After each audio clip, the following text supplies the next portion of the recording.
Today's stuff we're going to be learning is Zevachim Daf Ayin Tet. Today's stuff is sponsored by David and Mitzi Geffen in loving memory of Mitzi's father, Jack Locke, on his 5th year at site. He was so proud that all 4 of his children made Aliyah to Israel and that his tribe grew during his lifetime to nearly 100 family members spanning 3 generations, now 4, all in Israel. He was a generous and loving husband, father, grandfather, great-grandfather, uncle, and brother who is sorely missed. Today's stuff is sponsored by Sigal Spitzer Flamholtz in loving memory of Grandma Rhoda, or Gigi's, on her 2nd year at site. We miss you and think about you. I know you would be so proud of my ongoing Torah learning. Okay, we're going to get started with a review of the end of yesterday's stuff. So we have this topic. Okay, maybe I'll even just go back for a quick minute because we're going to get back to this later so you remember. After learning the Mishna where we had this machloka between Rabbi Yehuda and the rabbis about dam mevatel dam, right? So in the beginning we said that blood actually, okay, besides the blood and water and that kind of thing, the blood is not nullified unless, right, we had dam with water. If it looks like blood, right, then as long as we go by looks, if it looks like blood, we could still do it. Then we even had it mixing with other blood, right, and then we have this rowing concept. We look at the blood as if it's water and then decide, would it still look like blood? Then Rabbi Yehuda comes and says, blood can't nullify blood. So if you have blood of an animal that's not supposed to be in the temple and blood of a regular animal, right, you can't use those both. You can't, right, I'm sorry. In this case, it's not nullified ever, he says. Because it's not nullified ever, you can actually bring the blood on the altar. Right? Usually, ein dam mevatel dam is a chumrah. We're talking about isur and heter, because it's not batel the isur, it's still there. In this case, it's actually a heter. Okay. I'm not going to go back to the end of the Mishna, we'll get to there later. Then we kind of got off topic because Reish Lakish came in and talked about this pigul and notar, right? And then we had 3 shmaminas from this law that he said where the pigul overrides the notar. We said number 1, isurin or mevatlin zetzeh. Remember that because we're going to come back and see a different opinion. That isurim can't nullify each other, okay? But he thinks pigul can cancel notar. Notar can nullify pigul. Okay, then he said this other thing about notain tam berov is not doraita, which we then disproved. And then we said that can't be true, which then we got to this whole thing about mim she'eno mino betama and mim b'mino beruba, right? So we have mim she'eno mino is batel if you can taste it because they're 2 different flavors. So the taste, if you can still taste it, it's a problem, whereas mim b'mino taste is not an issue because they're the same items. Their rov is what determines. Then we said, but wait, if we go with, right, this concept of rowing, and we see that Rabbi Yehuda uses rowing, this idea that even 2 similar items, like water and milk in a mikveh, where Rabbi Yehuda says we go by rowing, and we basically say we view the milk or the white wine as if it's red wine, and then we go by, well, is this right? If it can be seen. Now that, again, is a chumrah here, because what we're going to say is we don't follow majority. Could be majority of the mikveh waters are mikveh waters, but if a minority is white wine, even though you can't see it, we look at it as if you could have seen it, would it be noticed? If it would have been red, would you see it? And it could cancel, it can nullify the mikveh, right? Not nullify, it would disqualify the mikveh. So that's a big chumrah. The chumrah is that in a min b'mino, where look is not relevant, do we make look relevant? Okay? And again, appearance, better than look, appearance, is appearance relevant even when it's not relevant? Understand? Even when there is no appearance of red in the mikveh. But we view it theoretically as if it were red, would it be noticeable? And if so, it's there and we don't nullify. That's a big chumrah. As opposed to what we normally say by min b'mino is rov. So now the Gemara ended with quoting, and I didn't quote it as a Mishnah, but it's a Mishna. Okay, or maybe I did. I think I didn't say yesterday it was a Mishnah, but there's a Mishna in Mikvaot. Okay, that's our source at the bottom of the page, and I'm going to explain it a little better than I did yesterday. So there's 3 cases in this Mishnah. What we're going to do, the first thing the Gemara does is say, this must be Rabbi Yehuda, because he employs the term rowing, and who does that if not Rabbi Yehuda, which is a bit of a strange thing, because the rowing here is very different. The rowing that we've used, which is we view it as if it's a different color, right? That was when we have white and white, and we want to say, well, maybe view one as if it's red. Or we have red and red, and we want to say view one as if it's white, okay, or clear. So that's very different than the rowing in this Mishnah, I'll just point out. But no one seems to be bothered by that. They seem to anyway just think that this is Rabbi Yehuda, and it's used Because he employs that term, probably the one who employs the term in the Mishna must be Rabbi Yehuda. So now let's go through the three cases. The first one's not really relevant, but it kind of builds up, so we'll read them all three again. The thing I didn't really clarify yesterday is what's going on is we're putting this vessel into the mikveh, and we're putting it in full of some liquid. And we're dunking it, kind of like putting it down. We're not dumping the stuff out as we put in the mikveh sideways, but we're putting it in with the stuff inside. Now, obviously, some mikveh water is going to get mixed in with what's inside. But the majority of what's in there, assuming it's full, is going to be whatever liquid was in there, whether it's saliva, whether it's urine, or whether it's the paraduma waters. So here goes our case. A deli that's malay rukin, so it's full of saliva, and you dunk it. And by the way, I was confused yesterday. There's a few different issues going on here. Okay, so I clarified it now for today. Ki'ilu lo taval. Okay, the first one has saliva. Because saliva is a thick substance and kind of sticky, so it sticks to the vessel. That's a chatzitza. That's an interposition.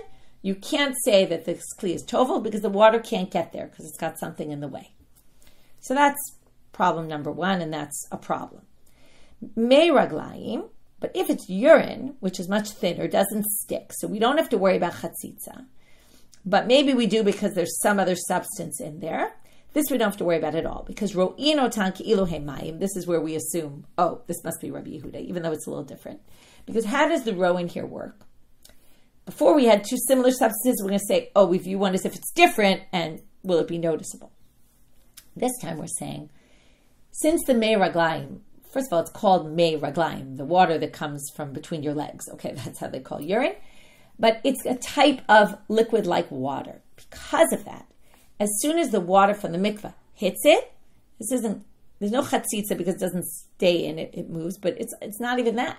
It's that we don't care if it's full of some other liquid, because the second the liquid touches, the mikveh water touches the urine, since they're similar enough, we view them as if they're the same. That's why it's different. Before we view them as if they're different. We view them as if they're the same. And then hashaka works. Hashaka is water, we talked about this yesterday, that's not really qualified to be mikveh waters, right? You wouldn't have a mikveh full of urine. Thank God, wouldn't want to dunk in that. Forget about the whole concept of having urine in your mikveh here. But the waters meet up, and then it automatically, the waters in the mikveh turn that water into kosher mikveh waters. Okay, that's a thing called hashaka. That works here because this is like water. Now, theoretically, that should work for mechatat also. Okay, there should be hashaka here. But there isn't hashaka with mechatat. Why? Because mechatat, as we read in Rashi, it has significance, it has sanctity to it. We can't just say, oh, hashaka it's not really beetle, but it sort of works like beetle. It's that the water, mikveh waters, right, this just becomes part and parcel of the mikveh waters. But we can't say that with mechatat. People, right, I mean, think about those stories of trying to find red heifers, and it's very rare, and it was special. You went through a whole process. You don't want to just let that just be part of the mikveh. So if your vessel went in, how does it work? Well, what does ad shirbu mayim al mechatat? If you take a full cup of mechatat, or mostly full cup of mechatat, and put it in the mikveh, that's going to now be a chatzitza. Okay? Now there's two issues here, hashaka and chatzitza. So if hashaka works, then there's no chatzitza anymore. But if it's significant and we view it as if it's there, then it's going to be an interposition here. There's something in the way between the mikveh waters and the vessel, and that's this mechatat. But if you empty, what does it mean ad shirbu mechatat? It doesn't mean ad shirbu the mei mikveh. It doesn't mean that, let's say you have a big mikveh with a little bit of, and the cup could be full. No, what we mean is inside the cup, you have to dump more than half the mechatat out, so that when you put it in the mikveh and you submerge it, again, with the top at the top, so you submerge it going downward, the mikveh waters fill up the cup, and the majority become mikveh waters. At that point, they can overpower the mechatat, and then there's no problem at all. Okay? It just becomes that there's mikveh waters in there, because it nullifies the mechatat that's in there. So, and then there's no interposition, because the water's there. But if you leave the majority of the cup mechatat when you put it in, it's a problem. Okay? That's how it works. Now we're going to go to the contradiction. So what's the contradiction? If Rabbi Yehuda holds rowing, then Rabbi Yehuda should say here, if the mechatat were to be red, would you notice them? And the answer is obviously yes. If 48%, okay, 49%, whatever it is, right? If you have 49% of the mechatat and 51% of water, mikveh waters, that the space in it is 51%, enough of the mikveh waters to fill it up completely, it works. Well, for sure, if the mechatat were red, you would see it as red, and it wouldn't work. So what do you see here? Rabbi Yehuda doesn't go by roin in the last case. He goes by rov. Rov is a lot more lenient than roin. Roin means as long as you see it, it's a problem. So how do we resolve this? 2 answers to this question. Am Rabbi, lo kasha. Hadidei hadirabbe. It's a very easy answer. One time we say it's Rabbi Yehuda in the braita that we saw earlier, where it says, Rabbi Yehuda says, Ro'ino toki iluhu yayin adom. You have this white wine in the mikveh, we view it like it's red wine, if you can see it, right? If it doesn't get diluted in the water, it's a problem, okay, if you can see it. That's his rabbi's opinion. Who's his rabbi? Rabban Gamliel. Now, Rabban Gamliel never says this, but Rabban Gamliel is machmir on laws of min b'mino, nullifying, okay? And now we're going to see that according to this, the Rabbi Yehuda we saw in our Mishna, ein dam mevatel dam, is actually Rabban Gamliel's position, okay? So, Ditanya. And according to this reading, the braita and our Mishnah, the quote that says Rabbi Yehuda says, is actually not really his opinion. It's Rabbi Yehuda quoting his rabbi. This is just one option, okay? Some people think it is actually Rabbi Yehuda, but according to Abaye, it's not Rabbi Yehuda, it's Rabbi Yehuda quoting his rabbi. And the Mishnah, Mikvaot, that we just read, the mechatat is batal barov, by majority, that's Rabbi Yehuda's real position. And that's the way to resolve it. Let's read inside. How do we connect Rabban Gamliel to here? Titanya Rabbi Yehuda Omer Mishum Rabban Gamliel, Ein dam mevatel dam, ein rok mevatel rok, ve'ein meraglayim mevatel meraglayim. So here you see he's strict when it comes to min b'mino. Min b'mino is never batel. Blood with blood will not be batel. Saliva with saliva, never batel. Meraglayim, meraglayim, urine, never batel. You have to make a jump here. Rashi explains it. If he's machmir b'min b'mino, then he'll be machmir with, this is kind of like min b'mino, but it's not exactly, right? It's water with mechatat. Now they look the same, so it's kind of like min b'mino, but it's not exactly min b'mino because they're not exactly the same thing. But there he's machmir and says, as long as you can see it, again, not even see it, but in potential, if you were to be able to turn it into a different color, would it be noticeable? We're going to be stringent. Okay, so the same way he says it there, he'll say it here. And then maybe this whole thing, including, right, this wasn't what we were looking for, but even including our Mishnah, where it says Rabbi Yehuda says, Ein dam mevatel dam, that's not really Rabbi Yehuda. That's Rabbi Yehuda quoting his rabbi. His own opinion, rov is fine for min b'mino. Okay, that's option 1. Rava doesn't want to take this option. It's Rabbi Yehuda, it means Rabbi Yehuda. It's all across the board Rabbi Yehuda's position. So what does he do? He does what we call an ukimta. An ukimta is, we're going to say, it's a unique case. The Mishnah in Mikvaot, that we saw at the end about the pail full of water, full of the mechatat, that's a deli shetocho tahol v'gabot me'askinan. It's a pail that isn't completely impure inside and out. It's only impure on the outside. How can you have such a thing? So, get into this another time. But, actually, it's a sugya nida, Rashi tells us. You could have tumat mashkin derabanan, which touches the outside of a kli, a liquid that touches the outside. There, the rabbis were machmir. It doesn't really make it tameh, but we said it's tumat derabanan. The outside is going to be tameh, not the inside. So we come up with a case where the outside of it is impure. Why is that an issue? Well, remember, what's bothering us? Well, when you put this kli in the mikveh, the outside is completely submerged. What's not? The inside of the kli. Well, if the inside isn't even impure, then we could see why we'd be lenient here. Because, let's just read up about it. Dimidina, according to the letter of the law, what you really need if you want to make this kli pure, what do? You put in the mikveh. The water has to get on that whole outside. In order to get on the whole outside, you need a little bit to go on the inside. Just like when you're koshering, right? You have to have it boil over so it gets on the top, the rim. So here also, it has to get on the rim, so a little bit has to go inside. So in that case, we could care less if there's mechatat inside. Because all you need to do is get the water to go a drop inside. As long as it overflows, into it, you're fine. Now the rabbis made a gzera and said that's not enough. Even if just the outside is impure, you need to get all the water inside Dil mechayis alay v'lo mevatele. Now imagine with mechatat. Okay, you have paraduma waters, which as we talked about, are very special. If the mikveh waters get in them, they're going to ruin them. So maybe you're going to be very careful and you're going to just submerge it and not have it go over. And you need it to go over that little bit. So the rabbi said, in order to avoid a situation like that, you might not, you might say, I don't want to ruin my paraduma waters. They said, no, you have to get the water inside. But you don't really need it to be the rove of the water. You don't even need, right? If mechatat are in there, it doesn't really matter. It's just exera d'Rabbanan that you have to fill it up with regular water.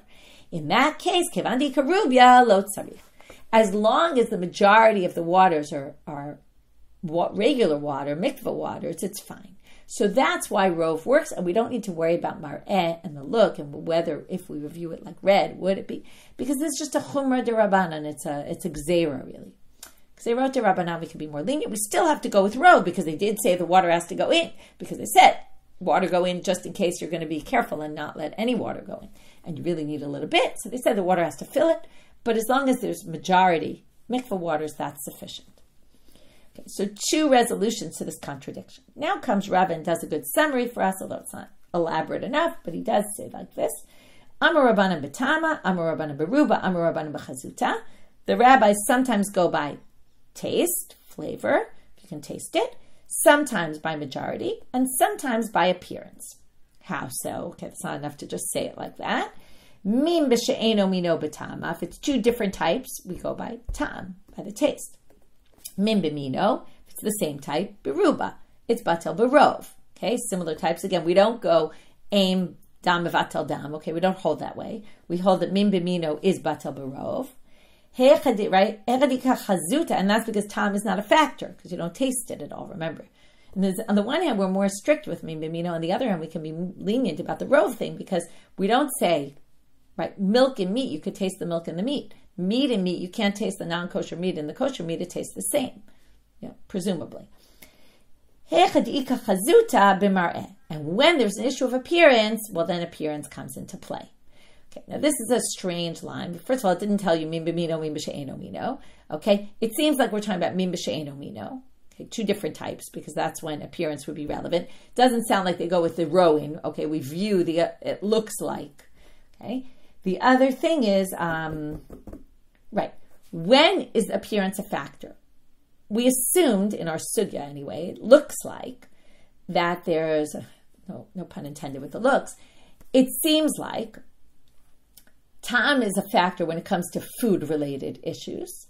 And appearance is a factor when it comes to mikveh, where you're not eating it, blood, where you're not eating it. Then we go by appearance. And a lot of the Achronim assume that this is the case. There's some opinion that says that even you could use time and appearance together. Meaning maybe something doesn't have flavor, but if it looks like it, like imagine your milk falls into your cholent. You can't taste the milk, but you can see it. Like, however, I don't know how you would, but let's assume somehow it was noticeable, right? It changed the color of the cholent, okay? And let's assume it changed the color without the taste. That would also be relevant.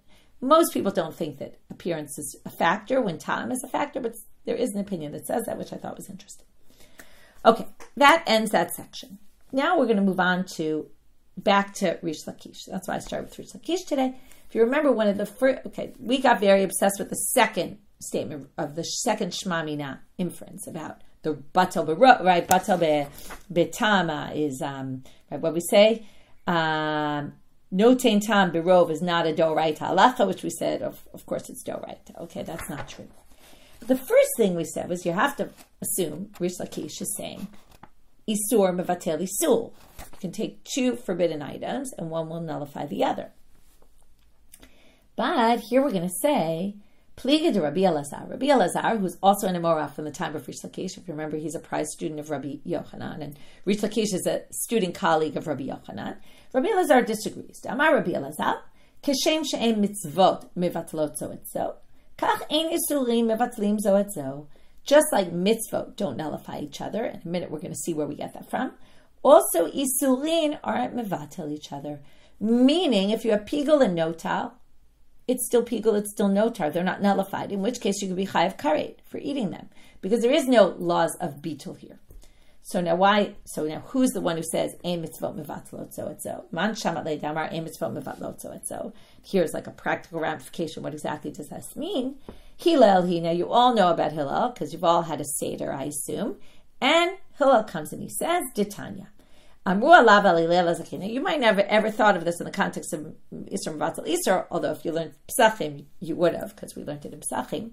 So comes the braita and says, Hillel is a king, what would he do? And we all do like he does, but not exactly, and you'll see why in a minute. Shaya korchan bevat echad ve'ochlan mishum shenemar amatzot muroim yochluhu. He would eat the matzah and the maror together. Now, not exactly how we do it. Why? Because he would eat the matzah and the maror together as the fulfillment of the mitzvah. What do? We eat the matzah first by itself. We eat the maror by itself. And then we eat them together to remember what Hillel did, but not as a fulfillment of the mitzvah. Yes, it's a fulfillment of this pasuk. By the way, this pasuk is a strange choice of pasuk, because this pasuk is from Pesach Sheni, okay, which is the makeup Pesach. Okay, some of the commentaries suggest why he used this one and not the one in Shemot, which says matzot al marorim yochluhu. Now, if you notice, there's a minor difference. This one says on matzot and maror you will eat it. The on comes before the al. And the other pasuk, it comes in between the matzah and the maror. It says matzot, eat your matzah with maror. Okay, so it doesn't exactly make it clear that your matzah and maror both have to be eaten together. It could be, but maybe there's a better pasuk. Who knows? I didn't check different versions of the text. It could be it was just someone accidentally put this one in instead of that. There's just a different, right? It could be a scribe mistake. I don't know. But it's just interesting to point out that the one that happens to be here is from Pesach Sheni. But that's a very side point.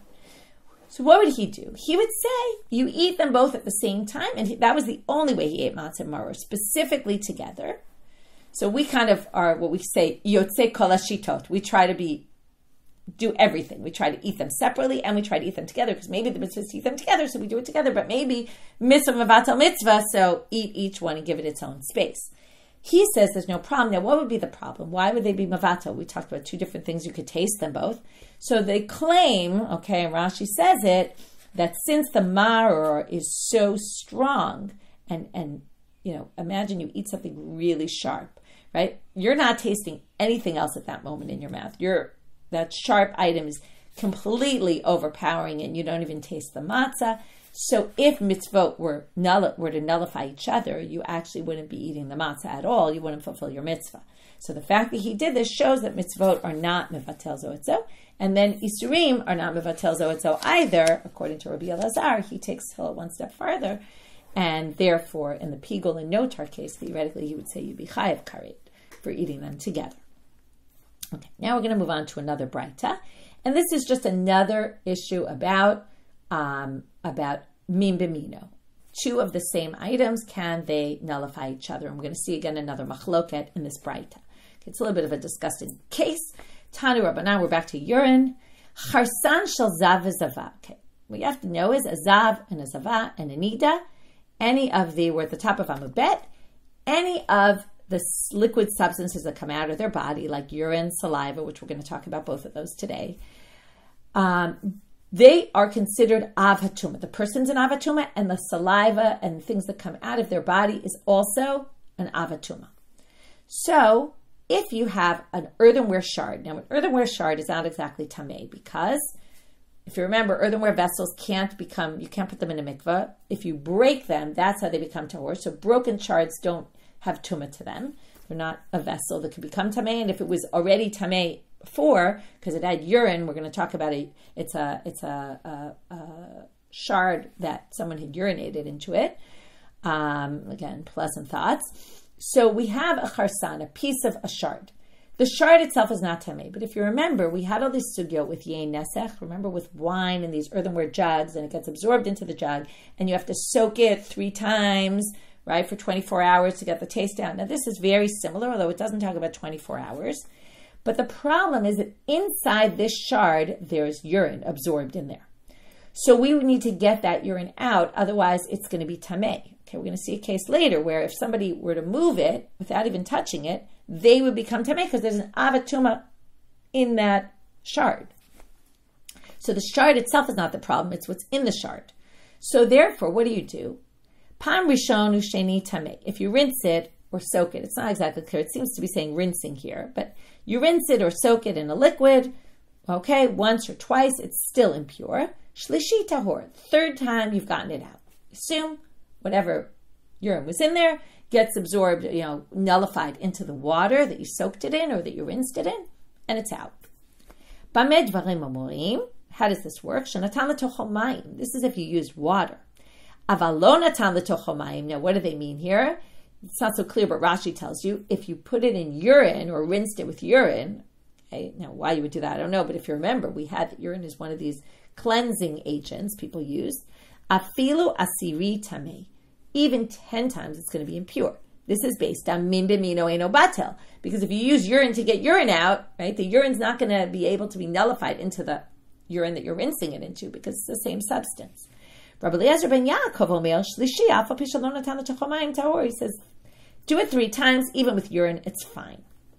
Man shamalei damar min b'mino batel. So who's the one who says, and that's what basically the Gemara is telling us, this is the Tanakhama's position is based on min b'mino is never nullified. Who says that? Rabbi Yehuda, which we knew already. And there you have it. Again, assuming Rabbi Yehuda doesn't quote it in the name of Rabban Gamliel as rabbi, but it's Rabbi Yehuda.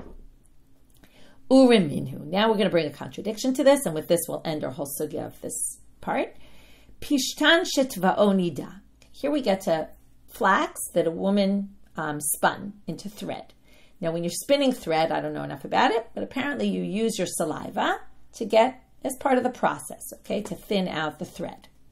So if you have flax that the woman thinned out with her saliva and she was a nida, what's the problem? So it's tameh. But if it dried out, obviously over time it's going to dry, right? That probably doesn't take so long for the saliva to dry out. Once it's dry, it's not considered a liquid that comes out of her body anymore, and it's not a problem. So, pishtan shvato nida misito tahor. If somebody's misit, that's what I mentioned before. We didn't see it in the Zav case, but that's what they were referring to. Also, if someone were to move it, like let's say I push my body against it and it moves, okay, that threads, then I'm tahor. I didn't become impure by moving it. V'im hayalach, but if it was still liquidy, the saliva of the woman on there was still not dried out, but moist. That was the word I was thinking of. If it's moist, misito tameh. Then if you moved it, you're going to become impure. Mishum mashkapia, because of the liquid that came out of her mouth, as I told you before, that's an avatuma. So if I move something that's an avatuma, I become tameh. Rabbi Yehuda omer, af harotvo b'mayim tameh mishum mashkapia. If you put water on it and rinse it with water, let's say it dried, the first case, it dried, but now you pour water on it. If I pour water on it, what happens? It makes the saliva moist again. So at that point, I'm going to be tameh. Va'afilu tuva. This sounds like this isn't the braita anymore, but it's actually, this is a tosefta. No, the Harsan one was a tosefta. Yeah, these are both toseftas. Okay? So here it says in the tosefta that if it gets wet again with water, okay, it's a problem. And the Gemara, I think, comments by themselves. I don't think this is because it's Aramaic. I don't think it's the Tosefta. Afilu tuva. Even if it happens many times. In other words, I could spill water on it 10 times, let's say. It's okay, so first of all, it's moist, so it's going to be a problem. But what doesn't it say? You would think that the water would nullify, right, after washing it, just like we saw with the earthenware shard. It should get all the saliva out. So why is it still a problem if you do it many times? Right? I think what the Gemara is assuming is it says harotvo, if you get it wet, and it doesn't say, oh, but if you got it wet 3 times, it would be okay, which sounds like you keep getting it wet. It would be a problem. So Amar Papa Shane Rok de Karel. It says rok is different, saliva is different, and we saw this before in the very beginning of our daf with the case of the saliva. It's thick, and in this case, the issue is that it gets really absorbed into the material, into the flax. And it's very entrenched in there, and it's very hard to get it out. And that's why it doesn't come out easily. Whereas urine in an earthenware shard will come out much more easily. I don't know, it seems to be the saliva particularly, but it also could be in the substance of, in the flax, right? It might be different if it were in something else, not clear, but it actually seems similar to what we saw about the vessel in the mikveh. It's a chatzitza because it's not coming out very easily. Okay, now we go back to the Mishna, and this is the only part I didn't review of the Mishna. I figured we'd wait till we get here, so our head was in that. Now we're in a new topic. The end of the Mishnah had a machloket, and it was a little unclear when we read it what exactly the machloket is. So let's go back to the Mishnah for a minute. If the blood nitarev b'dam psulim got mixed up with disqualified blood, not blood from an animal that wasn't supposed to be in the Beit HaMikdash, or blood, right, or an undomesticated animal, but it gets mixed up. Your blood that's supposed to be going on the altar gets mixed up with disqualified blood. Yishafech la'ama gets spilled out into this channel in the ground that leads out to Nachal Kidron, and basically thrown away. B'damatansid, a different case, if it mixes in with the blood from the inside of the animal, not the blood that comes out with the first spurt of the slaughtering, but b'damatansid also gets spilled out. Rabbi Elazar machshir. Okay, and then it says im lo nimlach v'natan kasher, and if you didn't ask, you didn't anything, then Kohen just went and did it, it's fine. You fulfilled your obligation. So now the Gemara wants to understand what's the machloket about, and in which case are they arguing? Both cases or just one? What's the root of their machloket? Amarav Zvid, bigozrim gzera b'mikdash kamipalge. First of all, by making it a gzera, they already explained the last line. If you did it anyway, it's okay because it's just a gzera d'Rabbanan. So what's this gzera b'mikdash? Demar savar gozrin, umar savar lo gozrin. Okay, the Gemara doesn't really tell us much about what this means, but Rashi helps us. So if you look at Rav Papa Amar de Kuliam, that's actually the later one. Sorry, gozrim gzera. Okay.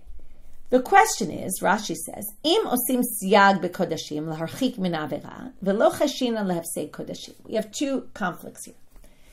We're assuming that the disqualified blood was a minority in this bigger cup of blood or whatever it is, bigger amount of blood that was actually good blood.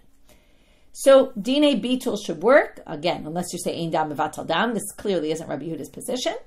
But if the blood can nullify the other blood, then it's Batal Barov, and you should be able to do it. The question is, do we have to make a Gzeirah, though? Now, if we make a Gzeirah, what's going to happen? And we say, what's the Gzeirah? Well, don't allow this blood, because maybe you'll have a situation where the majority is disqualified blood, and then people will bring, and that will overpower, nullify the good blood, and then people will be bringing disqualified blood on the altar. We want to avoid that situation, so we don't allow it at all. That's the Gzeirah. What's the problem? As Rashi points out, there's ruining Kodshim. You're basically taking good blood, and halachically, the majority is good blood, so it's actually considered completely good blood, and you're basically spilling it into the ground instead of putting it on the altar. And besides that you're missing the opportunity to do your mitzvah, you're not allowed to disqualify Kodshim. So we're pulled in two directions. On the one hand, we don't want to disqualify Kodshim. On the other hand, we don't want to get to a situation where someone accidentally puts disqualified blood on the altar. So that's why we have a machloket. Okay, according to this, they have a machloket in both cases. And they also argue here, and they also argue in the next case. The next case, we'll see in a minute what the gzera would be. The question is, do you make a gzera in the mikdash when it comes at the expense of disqualifying Kodshim? The answer is yes, according to Tanakama, no, according to Rabbi Elazar. Okay, we'd rather use the blood. Rav Papa Amar, de Kuleama Gozrim. Everybody thinks you make a gzera. We don't want to end up with a situation where disqualified blood goes on the altar. For sure, we're going to have a gzera in that case. And Rabbi Elazar isn't machshir in that case. Okay? Again, both of them agree that if it's done, it's fine because it was fine. But don't do it ab initio. But what's their machloket?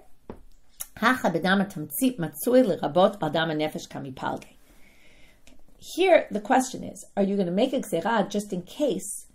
Could it happen, and should we be worried about the happening of this, if the spurt of blood that comes out in the beginning, and then the blood that comes out after that, which do you think is more? Okay, and Rashi says it in general. Okay, it's pretty obvious, I would think, that most of the blood is going to come out as soon as you slaughter the animal. There's going to be a big spurt of blood. That's going to be the majority of the blood. What's left in the body is not as much blood, and therefore, in general, if you were to have a combination of these things, you're generally right. We're assuming it's a combination from one animal. The majority is going to be the dam hanefesh, they call it, the dam from the soul, which is the blood that comes out, and you should be fine. However, since there might be a case where for some reason a lot of blood didn't come out and the majority of the blood is still in the body of the animal and that's going to come out after, and you might have a case where that happens. So according to Tanakama, we have to make a gzera here too, because even though the majority of cases are like this, and that's what matzui means, common, that's what's common. So since, right, even though hacha b'dam tamtzi matzui, is it common l'rabot adam nefesh? How common is it? Right? No one really thinks, according to Rashi, that it's common. It's more likely.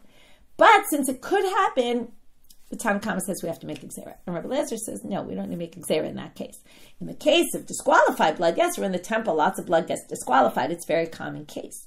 But in the case of Damatamsi being more than Dama Nefesh, very unlikely. So no reason to make Gzera. So again, Mar Savar Shachiach or Mar Savar Lo Shachiach. You have to remember this principle. You only make a decree, forbid something, the rabbis only do it in common cases.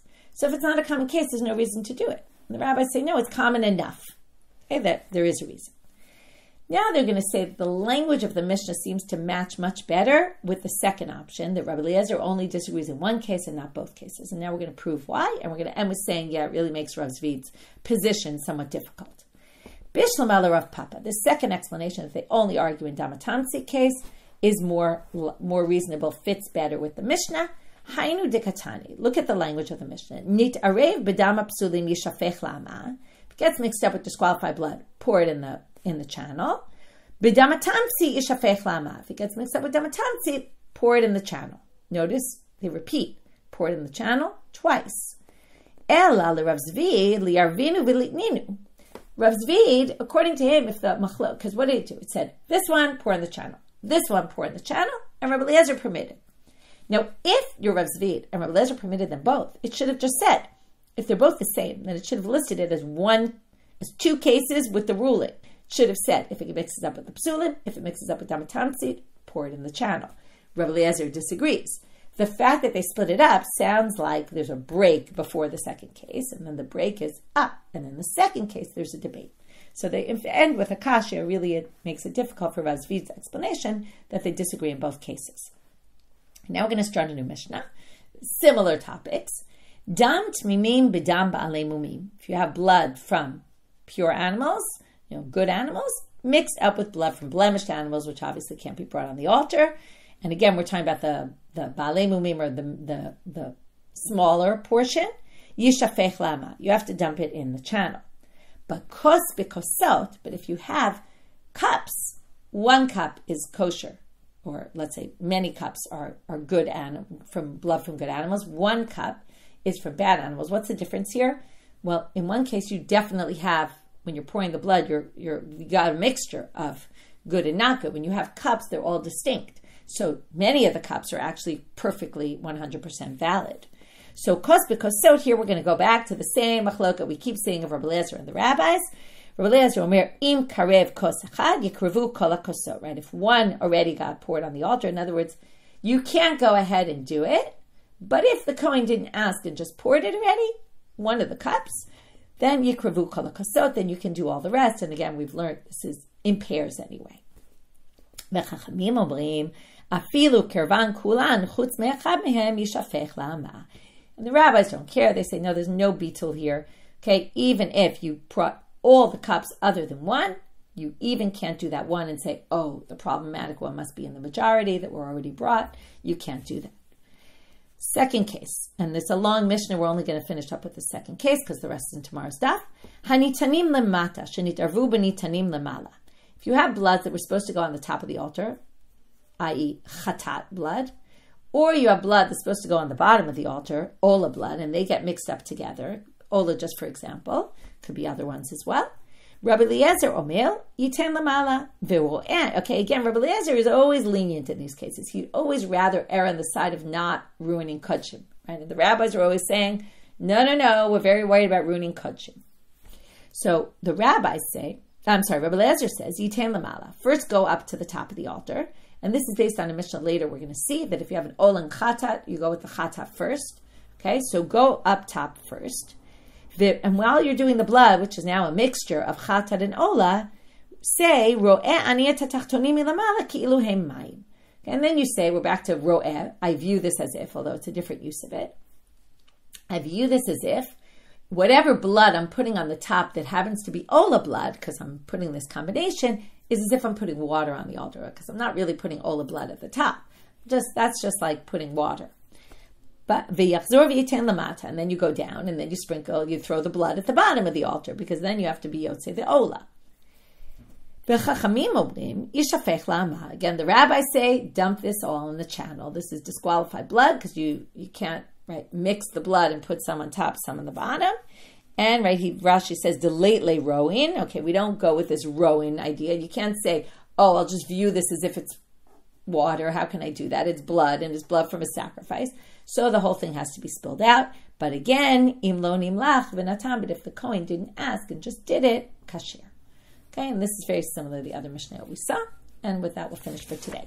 So quick review. We started off with this contradiction with the Mishnah about the mikveh and the mechatat, and where you need rov works. And we seem to say, this seems to be Rabbi Yehuda. Nobody disagreed with that, even though his name didn't really appear in the rowing there we used was a different kind of rowing. It's definitely a bit of a challenge why it was so obvious to everyone. But it was obvious it was Rabbi Yehuda. Did contradict, but then we resolved it. The braita before, Rabbi Yehuda employs rowing and says it goes by appearance.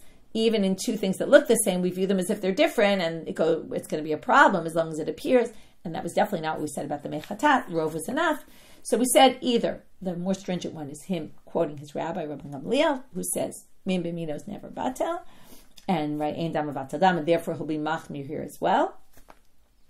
And then we had the Rava's opinion, which is it's actually a unique case. He did nukimta, specified case where only the outside of it, and it was just a chumrah to get the water inside, and that's what we'll be lenient and use rov. Then we have Rava, kind of giving us a summary of the bottom line when we do tam, when we do appearance, and when we do rov. And then in the distinction between min b'mino, min b'she'eno mino, then we went back to Reish Lakish, ein isurim mevatlin zoetzo. Then we brought the opinion that ein isurim mevatlin zoetzo, and that was based on a mitzvah mevatlin zoetzo, which was based on, mitzvot can't nullify each other, and therefore forbidden things can't cancel each other. And that was based on Hillel, who ate the sandwich of the maror and the matza. Then we got to some other issues of min b'mino, another debate in this braita about the shard with the urine in it and how urine can't remove it, or maybe urine can remove it. From there we got to the nida, because that seemed to contradict about the nida. You can't get the saliva out even by many times, according to Rabbi Yehuda, who appeared in the other one as well, and whose opinion was mentioned anyway. It wasn't said in his name, but it was based on his opinion. And we resolved it by saying saliva is different. It gets really stuck inside the material, the threads, and therefore it doesn't come out very easily. That's different from urine, which comes out more easily. Then we had this debate about the debate in the Mishna, is it both cases or only one case, about the dam tamsid, and it was all about gzera. The question is, in what case do you make the gzera or not, and what the machloket was about. And then we moved on to more machloket between Rabbi Elazar and the rabbis in the Mishnah about, again, this pull. When do we allow a mixture to be brought, or when do we say we have to spill it and ruin kodshim? And again, how lenient can we be? Rabbi Elazar is always on the more lenient side. That we finished for today. Wishing everyone a good day.